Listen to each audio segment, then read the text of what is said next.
Şerife'nin örgü dünyasına hoş geldiniz. Bugün iki tarafı birbirinden farklı ama her iki tarafı da oldukça güzel, kullanılabilen bir örgü modeli hazırladım sizlere. Modelim 3 ilmekle yapılıyor. 3, 6, 9, 12 şeklinde 3 ilmeğin katlarını ayarlayıp en son 2 tane kenar ilmeği ilave etmeniz gerekiyor. Ben 20 ilmek hazırladım. 20 ilmek ile örgüme başlıyorum. Örgümün ön sırasından örmeye başlıyorum.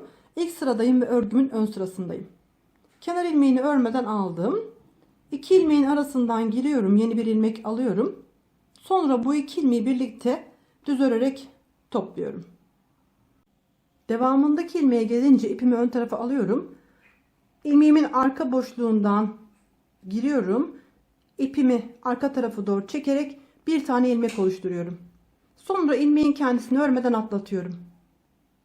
Tekrar 2 ilmeğin ara boşluğuna giriyorum. Yeni bir ilmek alıyorum ve bu 2 ilmeği birlikte düz örerek topluyorum. İpimi ön tarafa geçiriyorum.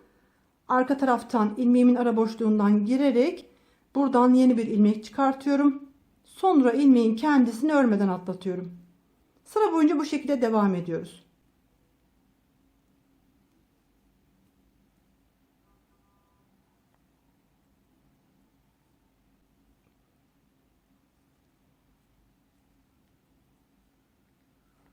Önce 2 ilmeğin ara boşluğundan yeni bir ilmek çıkartıyoruz.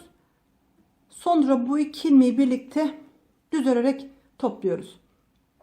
Burada 2 ilmekten yeni bir 2 ilmek çıkartmış oluyoruz. İpi ön tarafa aldım. Sonraki ilmeğin arka tarafından ara boşluğuna giriyorum.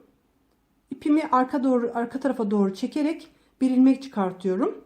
İlmeğin kendisini örmeden atlatıyorum. Burada bir tane ilmek artırmış oluyorum. Son kez modelimi uyguluyorum ve sıramı tamamlıyorum.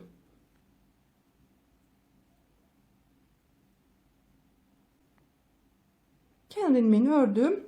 Ön yüzde örgümü tamamladım. Örgümün ikinci sırasındayım ve örgümün arka sırasındayım. Kenar ilmeğini örmeden aldım. Burada ilk 2 ilmeğimi birlikte düz örerek topluyorum.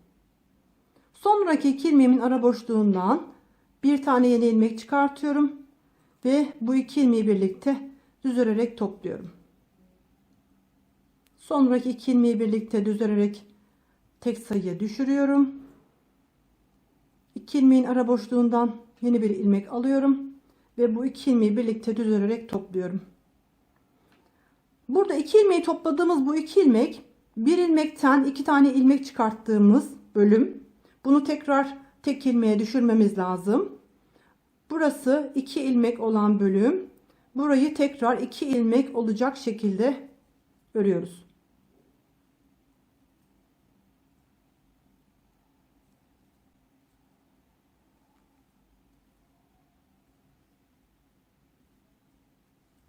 İki ilmeği birlikte düz örerek topladım.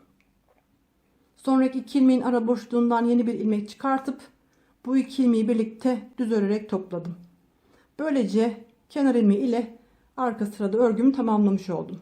Şimdi tekrar örgümün ön sırasındayım. Burada bundan sonrasında modelimi ilk başlangıçtaki şekli ile tekrarlayarak devam etmem gerekiyor. Kenar ilmeğini örmeden aldım. Burada 2 ilmeğim şekilde yaptığım zaman 2 ilmek kendi arasında ayrılıyor ve model kendini gösteriyor. Burada 2 ilmeğin arasından yeni bir ilmek çıkartıyorum ve bu 2 ilmeği birlikte düz örerek topluyorum. 2 ilmekten yeni 2 ilmek çıkarttım. Burada ilmeğim tek. Bu tek ilmeği arka boşluğundan girerek önce ara boşluğundan yeni bir ilmek çıkartıyorum ve ilmeğin kendisini örmeden atlatıyorum. Burada tek olan ilmek sayısı 2 taneye çıktı. Örgümüzün arka yüzünde bu 2 tane olan ilmeği keserek tek ilmeğe düşürüyoruz. Bu şekilde sıra boyunca modelimi tekrarlıyorum. Başlangıcında herhangi bir lastik istemiyor. Lastiksiz olarak başlayabileceğiniz bir model.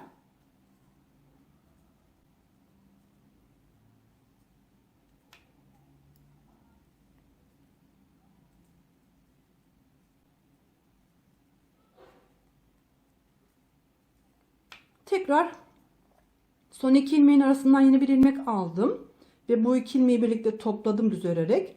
Son ilmeğimi ipimi ön tarafa alıyorum. Bu defa bu ilmeğin arka tarafından, ara boşluğundan girerek yeni bir ilmek çıkartıyorum ve ilmeğin kendisini örmeden atlatıyorum. Örgümüzün arka yüzünde bu 2 ilmeği keserek sayıyı dengeliyoruz. Şimdi tekrar örgümün arka yüzündeyim. Kenar ilmeğini örmeden aldım. Bu tek ilmekten 2 tane çıkartmış olduğum ilmeği hemen düz örerek topluyorum.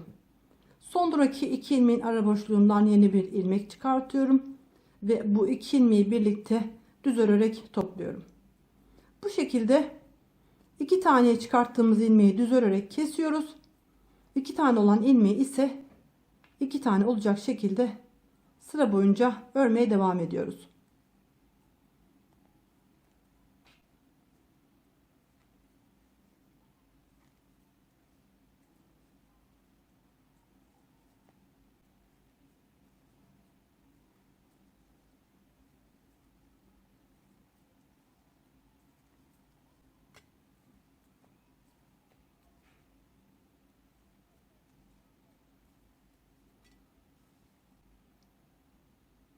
Üç buçuk numaralı şiş ile hazırladığım model parçam. Burası örgünün ön yüzü olarak anlattığım bölümü.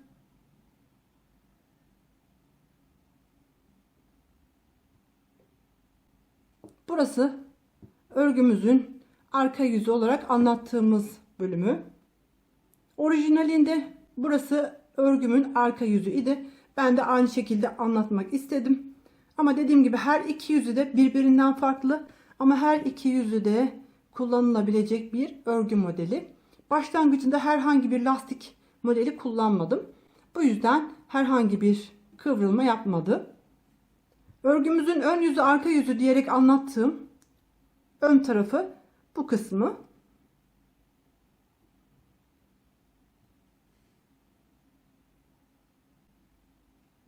Siz dilediğiniz tarafı örgünün ön yüzü olarak kullanabilirsiniz.